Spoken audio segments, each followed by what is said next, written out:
Assalamualaikum, bertemu lagi dalam channel dari iMal. Hai korang, apa khabar semua? Aku doakan korang semua dalam keadaan baik-baik dan sihat hendaknya. Okay, kali ni unboxing time lagi. Aku nak berkongsi dengan korang benda yang aku dapat daripada kontes. Actually bulan 8 hari tu, tak silap. Lama gila tidur dalam kotak. Aku tak keluar-keluar kan pun, sebab aku tunggu masa untuk buat video ni. Nampak tak untuk korang ni tau.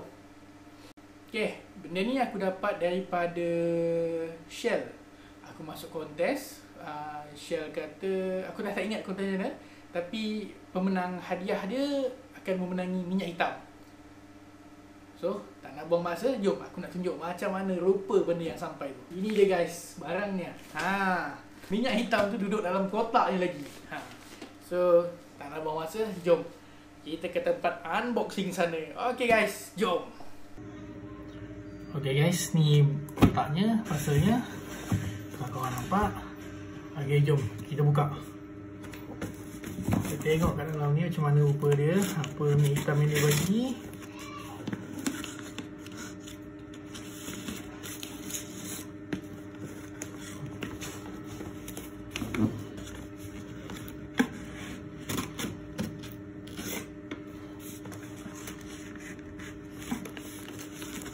Ada apa nanti kita tengok macam rupa.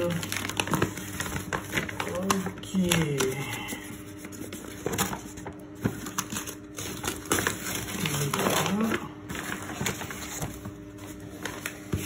Jom kita tengok. Ya, apa dalam kotak ni?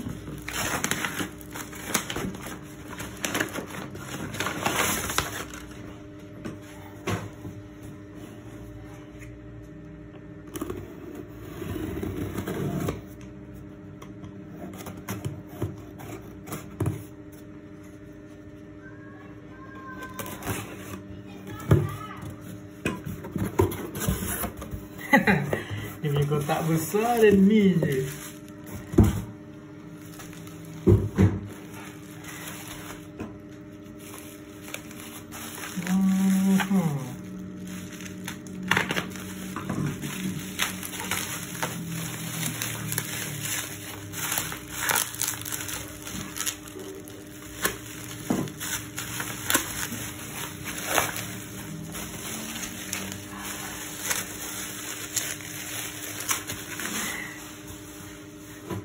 Ini dia yang aku dapat daripada Shell Malaysia.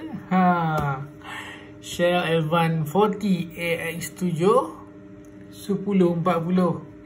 Benda ni lah yang aku menang daripada Shell Malaysia. So minyak hitam free ni mungkin aku akan guna kat skuter aku. Tengok macam mana. Alah-alah ada minyak free kan. Okay lah guys, ini je video je. Itu je video unboxing untuk kali ni. So, okay, kalau apa-apa lagi nanti kita berjumpa dalam next video. Okay guys, thank you for watching. Semoga kita berjumpa lagi dalam next video. Assalamualaikum. Bye bye. Ciao.